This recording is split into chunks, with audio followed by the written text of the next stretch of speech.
Selamat malam pemirsa, hasrat cawe-cawe Presiden Joko Widodo dalam kontestasi demokrasi tentu saja akan mengganggu moral dan psikologi politik rakyat sebagai pemilih. Tidak hanya itu, ketidaknetralan Presiden juga dikhawatirkan diikuti oleh perangkat dan struktur negara serta pemerintahan di bawahnya. Seharusnya Presiden paham bahwa sikapnya yang memilih untuk cawe-cawe akan mencederai sistem demokrasi bangsa. Inilah yang akan kami sajikan dalam editorial malam hari ini di Ambang Petaka Demokrasi bersama saya, Afiani Malik.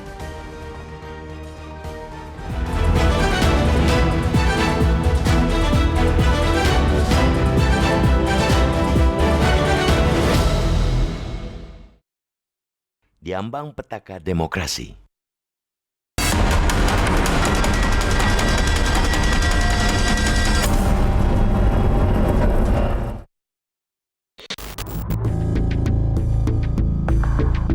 Hasrat cawe-cawe Presiden Joko Widodo dalam kontestasi demokrasi bukan hanya akan berdampak secara moral dan psikologi politik rakyat sebagai pemilih. Namun yang paling dikhawatirkan yakni ketidaknetralan tersebut bakal diikuti oleh perangkat dan struktur negara serta pemerintahan di bawahnya. Sangat disayangkan, seorang presiden mengumbar syahwatnya untuk turut campur dalam proses pencapresan dalam sebuah pernyataan eksplisit, terbuka, dan tanpa tedeng aling-aling saat jamuan makan bersama pemimpin redaksi, sejumlah media massa, dan konten creator di Istana Negara, Senin 29 Mei sore. Padahal sebelumnya Jokowi membantah cawe-cawe dalam proses pencapresan. Meskipun membantah gerak dan manuver politik, Jokowi seperti bertemu relawan dan menghadiri deklarasi calon presiden, menegaskan kentalnya dukungan yang ingin ditujukan oleh Jokowi terhadap kandidat ataupun kekuatan politik tertentu. Sikap inilah yang bisa memunculkan tafsir-tafsir beragam dari perangkat-perangkat negara di bawah kepemimpinannya saat ini. Tentu rakyat tidak ingin ada perangkat pemerintahan dan negara yang menafsirkan harus ikut cawe-cawe untuk mensukseskan kandidat jagoan presiden. Semestinya presiden paham bahwa negara kita ini sedang krisis good governance dan clean government, sehingga kalau presiden itu berpihak pada kekuatan tertentu dan itu terlihat, dikhawatirkan nanti itu akan ditiru struktur bawahnya. Jangan sampai karena ucapan presiden ini terjadi upaya penjagalan, muncul kriminalisasi dan perlakuan tidak fair terhadap kandidat yang tidak didukung Jokowi, juga potensi terjadinya kecurangan. Semua itu kekhawatiran yang muncul akibat pernyataan tidak netral dan akan cawe-cawe. Untuk itulah, Presiden perlu secara langsung menyampaikan kepada publik klarifikasi perihal cawe-cawe tersebut. Apa maksud dan makna pernyataan cawe-cawe Presiden tersebut? Tidak cukup rasanya mengklarifikasi hanya lewat para menteri dan perangkat istana. Jangan sampai diamnya Presiden dimaknai mengiyakan atas adanya upaya intervensi dalam pencapresan. Jika dibiarkan, tentu demokrasi yang telah berpuluh tahun dibangun akan berantakan akibat transisi kepemimpinan yang penuh intervensi, mengangkangi konstitusi. Sejak negara ini memilih jalan demokrasi sebagaimana amanat konstitusi, setiap pelaksanaan pemilihan umum menjadi instrumen regenerasi kepemimpinan, termasuk presiden dan wakil presiden untuk mengemban amanah dalam periode 5 tahunan.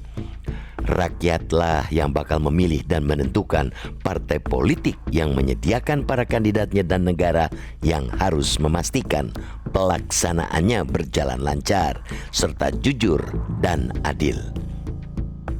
Haram hukumnya bagi negara bertindak di luar koridor menjamin penyelenggaraan pemilu. Presiden sebagai kepala negara sejatinya menjadi garansi pelaksanaan pemilu berjalan sesuai rel konstitusi, memperlakukan setara dan adil para kandidat pesta demokrasi. Namun sayang, Jokowi lebih memilih menunjukkan dirinya tidak berdiri di tengah, tidak memposisikan sebagai negarawan yang siap untuk menyerahkan tongkat estafet kepemimpinan kepada siapapun pilihan rakyat. Jokowi seperti belum tuntas dalam 2 periode kepemimpinannya. Kalaupun memang Jokowi merasa belum tuntas atas periode pemerintahannya, lebih baik ikut saja lagi berkompetisi. Toh konstitusi masih memberikan kesempatan bagi Jokowi untuk ikut kontestasi, tentunya sebagai calon wakil presiden. Menjadi kandidat cawapres tentu akan lebih fair, tidak hanya bagi kandidat lain, tetapi juga bagi rakyat sebagai pemilih. Artinya, manuver politiknya akan transparan, terikat dengan semua aturan pemilu, diawasi sebagai peserta pemilu. Jangan cawe-cawe dari balik layar. Jangan ada intervensi melalui invisible hand.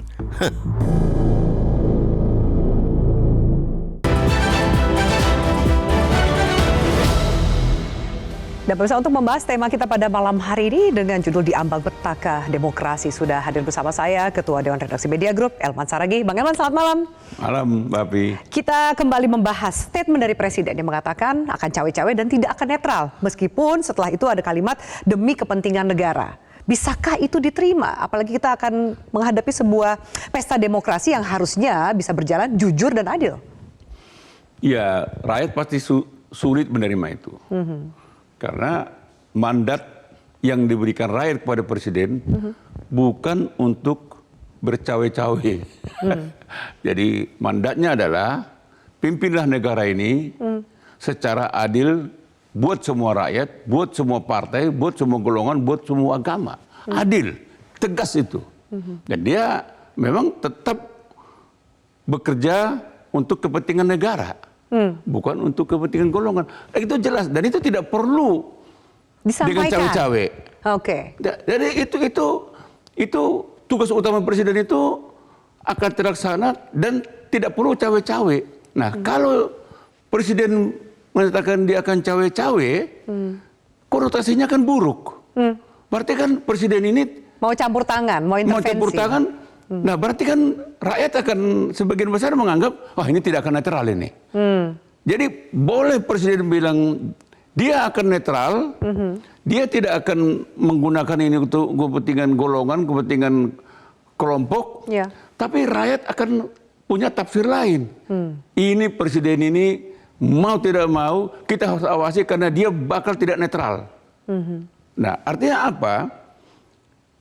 Rakyat juga akan memperkirakan, oh berarti Presiden yang akan terpilih nanti sudah pasti adalah Presiden cawe-cawe. Hasil cawe-cawe. Hasil cawe-cawe Presiden. Padahal kan Presiden yang akan datang itu bukan pilihan cawe-cawe Presiden. Hasilnya pilihan rakyat. Pilihan rakyat. Dan itu memang apa namanya itu ya kedaulatan partai politik. Tapi kalau kita memahami pernyataan Presiden dengan cawe-cawe, ini bahaya ini. Dan ini masyarakat akan terbelah. Yang bagaimana sebetulnya ini? Malah kemudian tidak jadi kondusif dan stabil, malah kemudian jadi lebih banyak kontranya daripada pronya, seperti itu ya. Udah pasti kan. Ini kan sudah jadi perbincangan banyak pihak selama beberapa hari ini. Saya khawatir masyarakat yang tadinya mengharapkan iklim politik pada pemilihan umum itu adalah kondusif, ini panas ini. Bukan sekedar adem ayam, panas. Waduh, masa Presiden cawe-cawe, apapun Presiden bilang ini cawe-cawe dalam pengertian positif.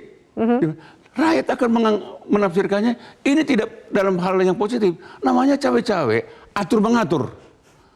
Pak Abi tahu kan, kalau atur-mengatur, bahaya. Haruskah statement itu diklarifikasi oleh Presiden, bukan hanya Menteri dan staf istana? Menurut saya, tidak cukup hanya Menteri, apalagi dari dari istana. Harus Presiden kembali menjelaskan apa maksud Presiden Jokowi, pemahaman dia tentang cawe-cawe ini. Dan bagaimana dia bisa menyatakan bahwa cawe-cawe itu tidak negatif. Sekarang tafsir banyak orang itu negatif. Ya. Itu tidak netral. Artinya apa? Kalau Pilpres nanti berarti presiden tidak netral kan. Padahal mestinya tugas utama presiden adalah bagaimana menyelenggarakan pilpres, pemilihan umum secara adil dan jujur. Jujur, iya. Bang Elman, saya mengajak Bang Elman dan juga pemirsa untuk mengikuti salah satu statement dari pengawat politik di DJ Rabini berikut ini. Kalau presiden tidak netral, hanya sebagian partai diundang, sebagian tidak, itu sudah berpihak. Di tangan presiden itu ada hukum, ada birokrasi, ada APBN ribuan triliun, ada aparat, ada polisi, ada intel. Itu bisa dikerahkan ke sana kemari. Presiden kepala negara. Baik. Nah, salah satu yang dikhawatirkan selain berdampak kepada pemilih, termasuk juga jangan-jangan berdampak kepada pemerintahan, struktur pemerintahan di bawahnya. Jangan-jangan mereka pikir, wah ini ada salah satu kandidat yang dikode oleh presiden dan itu dimenangkan. Bagaimana menjaga itu supaya tidak terjadi? Masih ada waktu nggak nih Bang Elman? Saya pikir untuk mencegah itu, presiden harus berani mengoreksi dirinya. Dia harus mengoreksi. Saya tidak bermaksud cawe-cawe. Maksud saya adalah begini. Dan dia harus menarik kembali pernyataan cawe-cawe itu. Karena yang kita khawatirkan Mbak Afi ya, seperti yang katakan Didi Rabini tadi. Ya. Aparat yang di bawah ini, ya kalau presiden katakan cawe-cawe, ya kita harus ikut kata presiden, menyukseskan cawe-cawenya presiden itu. Anda bisa bayangin nggak? Kalau menteri bercawe-cawe, gubernur bercawe-cawe, bupati bercawe-cawe, wali kota bercawe-cawe, aparat PNS, ASN bercawe-cawe, kepala Intel cawe-cawe, Panglima TNI cawe-cawe, Kapolri bercawe-cawe, Kapolda bercawe-cawe, bahaya. Jelas tidak jujur dan tidak adil. Saya tidak berharap seperti itu. Dan saya juga yakin maksud presiden mungkin tidak seperti itu. Tapi kita kan susah menafsir dari apa yang dikatakan. Yang kita tafsirkan adalah pernyataan presiden cawe-cawe, artinya negatif. Ya, baik. Bagaimana kita harus jeda? Nanti kita akan bahas di balik penjelasan itu, presiden mengatakan cawe-cawe yang dimaksud adalah tentu tidak melanggar undang-undang. Bisakah kemudian statement itu dipegang? Kita lanjutkan pembahasan editorial malam sesaat lagi. Tetaplah bersama kami.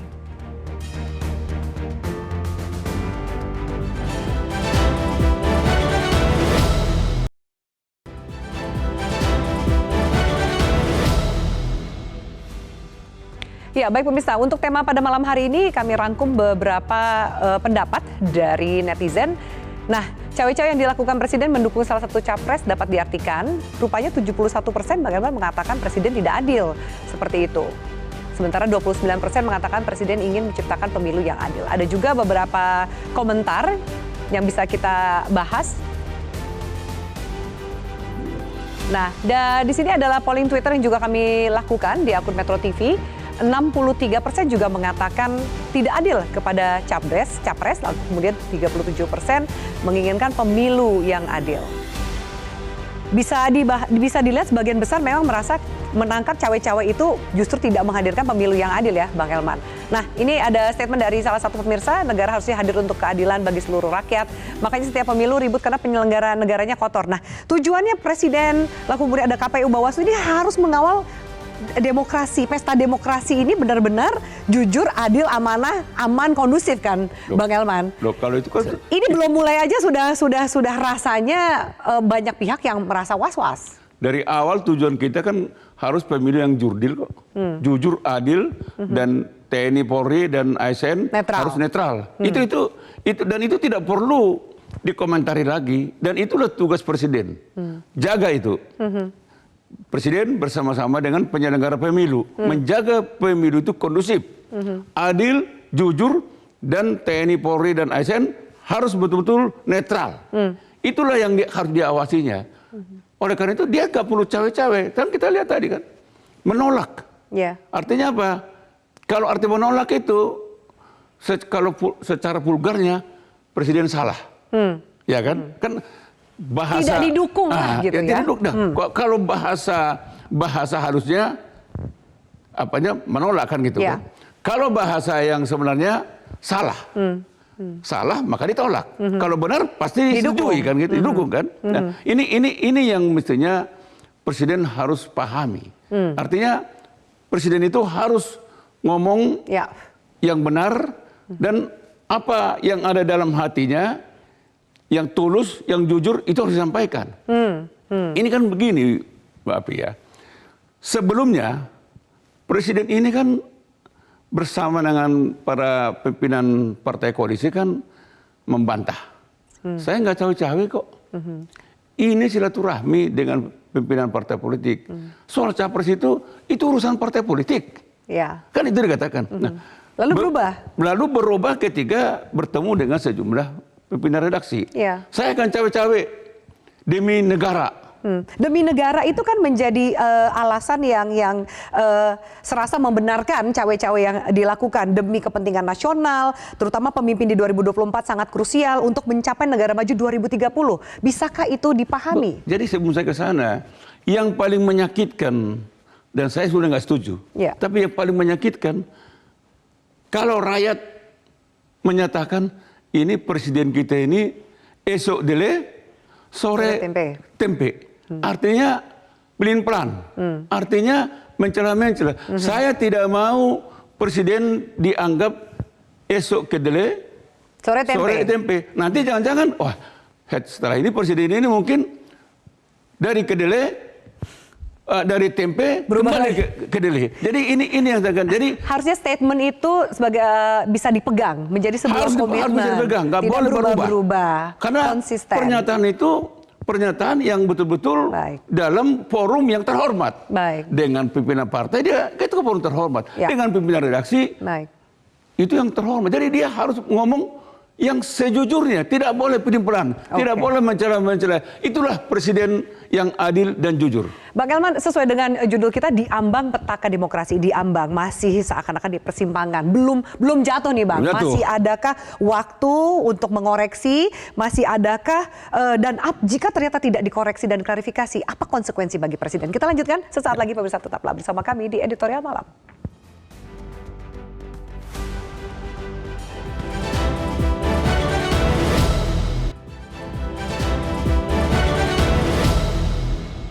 Ya, Bang Elman, diambang petaka demokrasi, diambang berarti di batas. Masih ada waktu sebenarnya untuk mengoreksi. Silakan dikoreksi, apa konsekuensinya jika tidak? Harus dikoreksi memang. Kalau presiden tidak mengoreksi, rakyat, jangan salahkan kalau rakyat menilai hasil pemilu nanti itu tercederai karena presidennya presiden cawe-cawe. Dan padahal harapan masyarakat itu adalah presiden 2024 itu adalah hasil pilihan rakyat. Dan itu adalah yang dicalonkan oleh partai politik. Bukan seorang presiden. Jadi masih ada waktu buat presiden mengoreksi pernyataannya. Dan nggak salah, koreksi aja. Dan demi bangsa dan negara, nggak perlu atas alasan yang sama bisa kemudian mengoreksi statement itu. Tapi kan aneh kalau ini diteruskan bahwa cawe-cawe itu benar. Artinya pemilu yang akan datang bisa ditafsirkan pemilu cawe-cawe. Jangan seperti itu. Jangan sampai seperti itu. Ini juga bagian dari kita mengawal dan mengoreksi. Jangan sampai juga presiden ini dianggap mewariskan politik belah bambu. Satu dipijak, satu diinjak. Baik, terima kasih banyak Bang Elman untuk waktunya, dan pemirsa, demikian editorial pada malam hari ini. Terima kasih atas atensi Anda. Saya Afir Malik undur diri. Sampai jumpa. Metro TV